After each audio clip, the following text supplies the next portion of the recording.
लगातार बकाया पैसा बढ़ने के चलते उत्तर बंगाल मेडिकल कॉलेज अस्पताल से सिलीगुड़ी नगर निगम ने कचरे हटाने का काम बंद कर दिया है। इसके चलते मेडिकल अस्पताल परिसर में जगह जगह पर कचरे का अंबार लग गया है। दुर्गंध बढ़ने से विभिन्न बीमारियां फैलने की आशंका बढ़ गई है। पता चला है कि 2017 साल में तत्कालीन जिला शासक रोगी कल्याण समिति के चेयरमैन थे।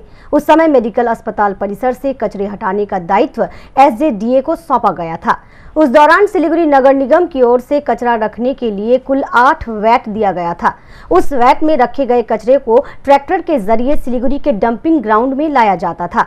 इसके लिए सिलीगुड़ी नगर निगम को नियमित रूप से पैसे दिए जाते थे, लेकिन पिछले 3 महीने से बकाया पैसे लगातार बढ़ने के चलते नगर निगम ने कचरे को डंपिंग ग्राउंड में ले जाना बंद कर दिया है।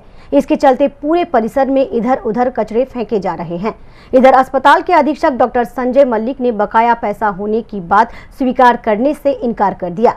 उन्होंने बताया कि वैट टूट जाने के चलते नगर निगम की ओर से कचरा ले जाने वाली गाड़ी नहीं आ रही है, लेकिन कचरा रखने के लिए वैट कौन खरीदेगा, इसे लेकर कोई कुछ भी नहीं कह रहा है। There is no VAT, কোনো একটা রেডি ভ্যাট, মানে ভ্যাটটা ঠিক আছে এরকম ভ্যাট কোনো নেই। সমস্ত যে কটা 8টা না 9টা ভ্যাট আছে সমস্ত ভাঙা। ভ্যাটটাই তো নেই, আপনি বুঝতে পারছেন না। ভ্যাটটা নেবার জন্য একটা গাড়ি থাকে, সেটা ভ্যাটটাই ওঠে। এবার আপনার যদি ভ্যাটটাই না থাকে ওঠাবেটাকে, একটা রেল নিয়ে যায় যে একটা তো মালগাড়ির ওয়াগান থাকবে, এই ওয়াগানটাই আপনার নাই, চাকা নাই মাকা নেই, তাহলে মালগাড়িটা এসে কোনটাকে নিয়ে যাবে? এটা তো সবাইকে বলা আছে, স্বাস্থ্য ভবন থেকে শুরু করে ডিএম থেকে শুরু করে সবাই জানে, এটা সবাই জানে। সমাধানটা কোথায়?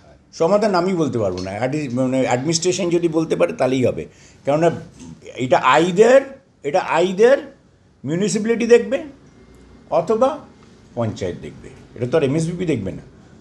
পুরো কনসার্নটা বারবার মিটিংয়ে সব জায়গায় বলা আছে যে পুরো পরিষ্কারটা সেটা তো জেনারেল অ্যাডমিনিস্ট্রেশনকে দেখতে হবে। তার জন্য তো আমরা সমস্ত রকম চেষ্টা করেছি।